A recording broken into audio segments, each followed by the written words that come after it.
오늘 하나님께서 우리에게 주시는 말씀은 에베소서 5장 2절 말씀입니다. 에베소서 5장 2절 말씀. 한 목소리로 합독합니다. 그리스도께서 너희를 사랑하신 것 같이 너희도 사랑 가운데서 행하라.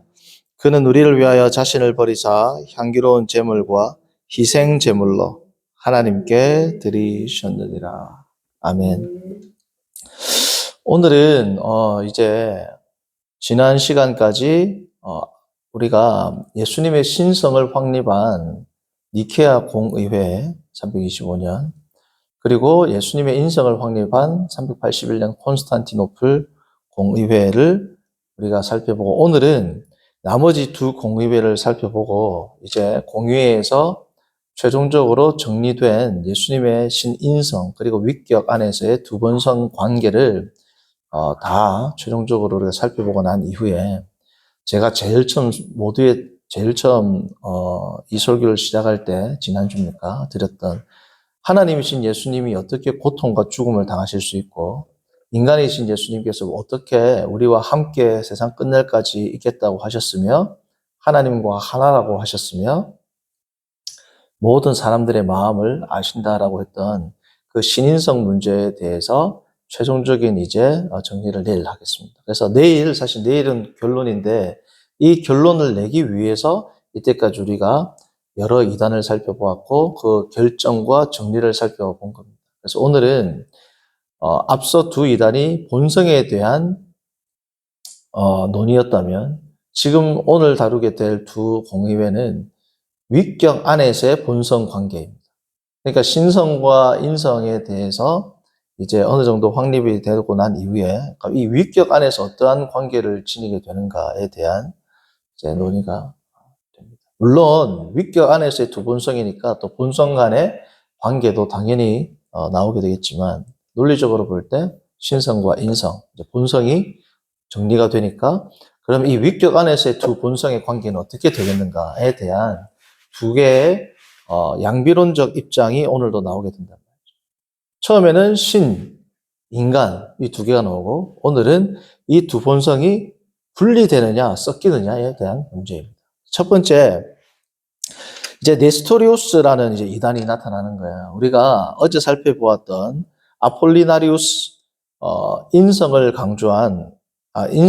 신성을 강조하다 보니까 뭐예요? 인성에 대해서 등한시하게 됐죠. 예수님은 사람의 몸에 하나님의 신성을 입은 존재이기 때문에 뭐예요? 참 하나님일 수도 참 사람일 수도 없다. 그래서 이 아폴리나리우스 이단의 특징은 플라톤 철학의 영향을 받았다고 했죠. 자, 플라톤 철학에 있어서 영혼은 원래 어디에 있었습니까? 이데아계에 있었단 말이에요. 이데아.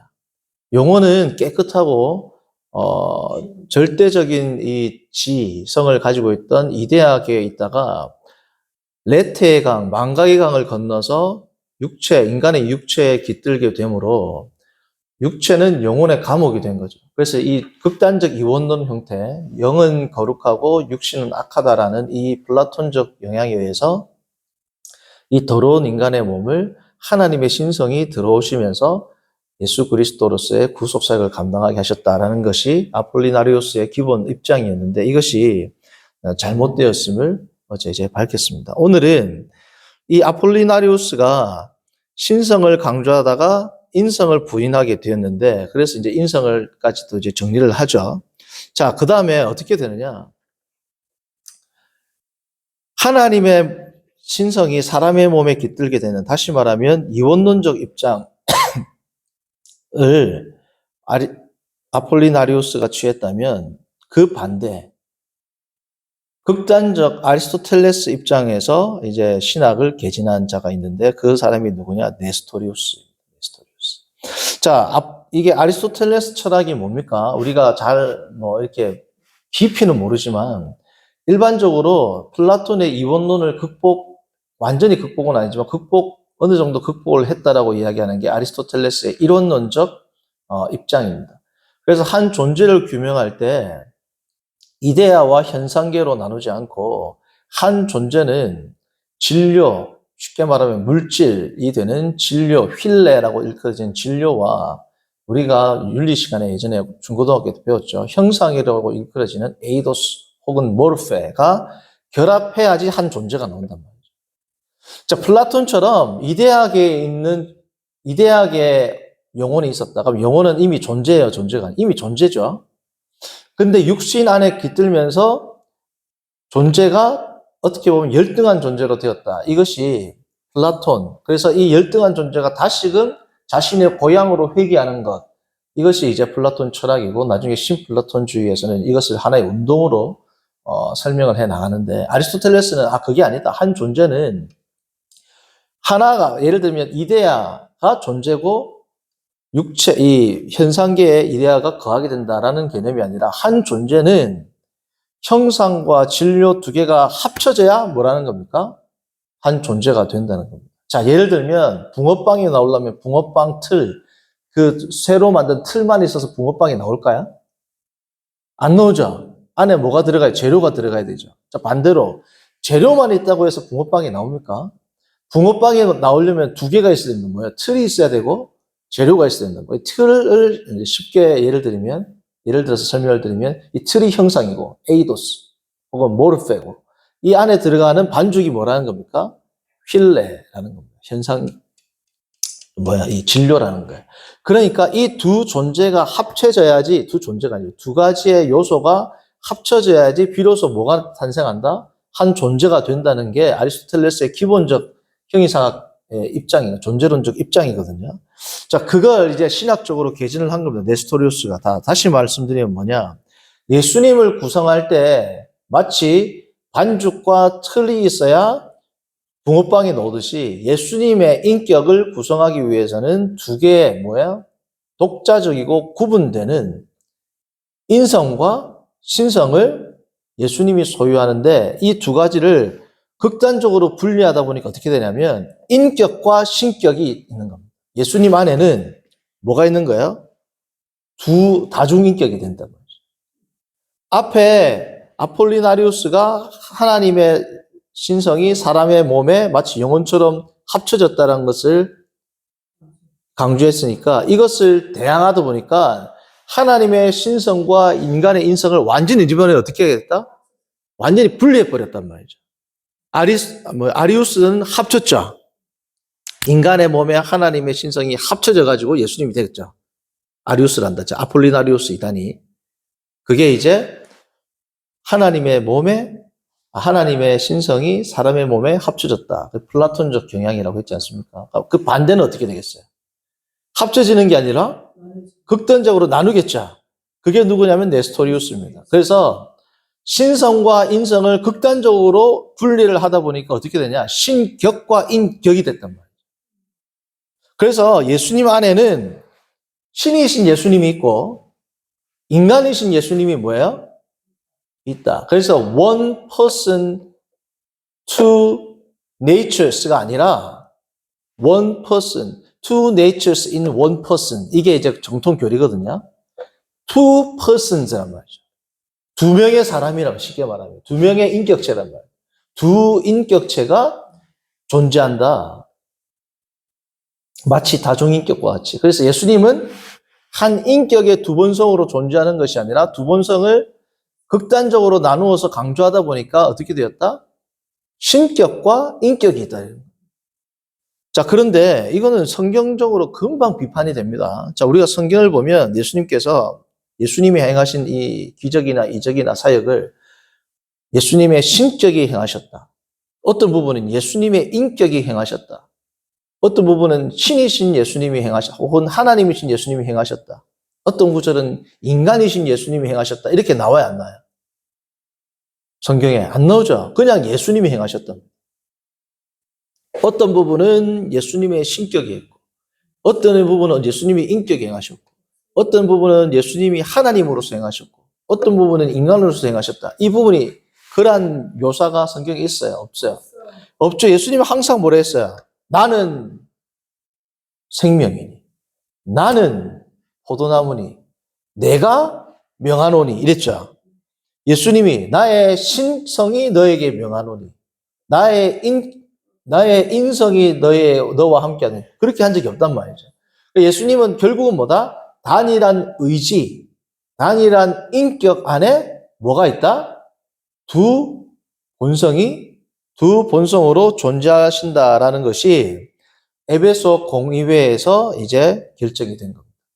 네스토리우스 이단에 대항해서 나온 것이 뭐냐면 에베소 공의회인데 431년 6월 22일부터 7월 31일까지 약 한 달 동안 약 200명에서 250명의 목회자 및 신학자가 참석했고 세 가지 안건이 주어지는데 그 세 가지 안건을 약 7번의 회의를 거쳐가지고 이제 이 에베소 공의회가 결정이 되는데 그 중에 가장 중요한 첫 번째 안건으로 예수님의 인격, 두 인격이 아니라 한 인격을 소유하셨다. 그 안에 두 본성을 소유하셨다라는 것을 431년 5월 20일부터 6월 19일까지 약 한 달간 이것을 정리하게 됩니다. 자, 그러니까 처음에는 신성, 두 번에는 인성, 세 번째에는 뭐예요? 신성과 인성을 둘 다 강조하다 보니까 신격, 인격으로 나눴단 말이죠. 그럼 마지막에는 어떻게 될까요? 너무 나누면 안 된다. 이것을 뭐예요? 너무 나누니까 인격, 신격이 된다. 그러면 어떻게 할까? 다시 이제는 합치려고 하겠죠. 합치려고 하는데 아폴리나리우스처럼 인간의 몸에 하나님의 신성이 임했다. 그는 이미 이단이잖아요. 이번에는 어떻게 생각을 했냐면 유티커스라는 사람이 예수님의 한 인격에 신성과 인성을 너무 나누니까 두 인격으로 되게 되었으니까 이것을 우리가 합쳐보자. 그래서 어떻게 했다? 예수님의 인격 안에 신성과 인성이 합쳐진 겁니다. 아폴리나리우스는 뭐예요? 신성과 인성이 합쳐진 게 아니라 인간의 몸에 하나님의 신성이 합쳐진 거죠. 그것과는 다릅니다. 예수님의 인격 안에 두 본성, 신성과 인성이 있죠. 이 신성과 인성이 어떻게 됐다? 마치 물에다가 간장 타듯이 합쳐졌단 말이죠. 자, 그러면 물에다가 간장을 타면 물도 아니고 간장도 아니죠. 간장물 되는 거죠. 자, 물에다가 설탕을 타면 설탕물이 되는 겁니다. 설탕도 아니고 물도 아니고 설탕물이 되는 거예요. 그러니까 유티커스주의도 아폴리나리우스주의랑 다른 주장이지만 결국은 뭐예요? 참 하나님일 수도 없고 참 인간일 수도 없어요. 아폴리나리우스는 어떻게? 인간의 몸에 하나님의 신성이 깃드는 것을 통해서 결국은 인간도 아니고 하나님도 아니었다면 유티커스는 두 본성이 합쳐져 가지고 설탕도 아니고 물도 아닌 설탕물이 돼버린 거예요. 제3의 본성이 나온 거야. 신성과 인성을 극단적으로 나누면 안 돼. 그래서 합쳐보자 했더니 어떻게 됐다? 신성과 인성이 아닌 제3의 신인성, 희한한 본성이 나왔단 말이에요. 그래서 이것을 정리하기 위해서 모였던 게 칼케돈 공회 451년 10월 8일에서 11월 1일 한 달간 모였고 520명의 신학자와 목회자가 모였습니다. 총 16번의 회기를 가집니다. 아주 많은 회기를 가졌죠. 그래서 다섯 번째 회기에서 소위 말하는 히포스테틱 유니언, 한글로 일위 양성론을 확립하게 됩니다. 일위, 예수 그리스도의 위격 안에 양성, 두 본성이 어떻게 존재하는지를 완전히 이제 칼케돈 공의회를 통해서 완전하게 정리가 끝났어요, 이제. 더 이상 새로운 정리는 안 나옵니다, 이제. 자, 그래서 칼케돈 공의회에서 있었던 이 내용을 제가 인용을 해왔어요. 자, 어떻게 이야기하느냐. 앞에 나왔던 네 가지의 이단을 다 언급하고 다 정리하는 위대한 선언이 나옵니다. 교리적 고백이 나옵니다. 자, 어떻게 나오느냐. 자, 제가 읽어드립니다.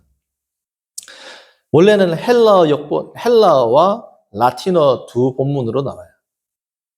서방에서는 라틴어를 쓰고 동방에서는 헬라어를 썼으니까 두 개로 다 나왔단 말이죠. 공적인 문서로서. 그걸 제가 이제 한글로 이제 번역을 해서 읽어드립니다. 자, 아버지와는 예수님에 대해서입니다. 아버지와는 신성에 있어 완전히 동일하시고, 자, 누구를 염두에 둔 거예요? 아리우스 이단을 염두에 뒀죠. 아버지와는 신성에 있어서 완전히 동일하시고, 우리와는 인성에 있어서 완전히 동일하시다. 이건 누구를 염두에 둔 거예요? 아폴리나리우스죠. 모든 면에 죄가 없으신 것 외에는 우리와 동일하시다. 그래서 아리우스와 아폴리나리우스의 논쟁을 딱 정리를 한 겁니다. 자, 그 뒤에 한 분이시며 동일하신 독생자 주 그리스도는 두 본성을 지니셨는데 그 두 본성은 결코 섞이거나 변하지 않는다. 이거 누굴 염두에 뒀어요? 유티커스죠. 그렇죠? 유티커스를 염두에 뒀고. 분리나 분할이 없다. 누구를 염두에 뒀어요? 네스토리오스. 그러니까 이게 아주 탁월한 거예요. 앞에 나왔던 네 가지 이단을 다 그 의견들을 종합해서 정리를 한 겁니다. 분리나 분할이 없다는 것을 우리는 믿는다. 마지막 결론입니다. 그리스도의 신인 연합으로 인하여 본성의 구별이 결코 사라지지 않죠. 구별되는 게 사라져버리면 유티커스 된단 말이에요. 섞여버리면. 결코 사라지지 않지만 완전히 나눌 수 있어요, 없어요? 나누면 네스토리우스 이단이 된단 말이죠. 본성의 구별이 결코 사라지지 않고 오히려 각 본성의 속성들은 보존된다. 그래서 아리우스 이단과 아폴리나리우스 이단과 네스토리우스 이단과 유티코스 이단에 대한 모든 입장을 이 문장 안에 한 문장이 사실 쫙 연결되거든요. 한 문장 안에 다 이제 포함을 하게 되는 겁니다.